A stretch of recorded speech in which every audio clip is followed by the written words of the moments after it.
which of the world's countries would like to dispute this fact, we French know the truth.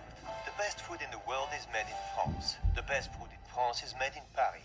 And the best food in Paris is... Ginawa kining akong kantahan.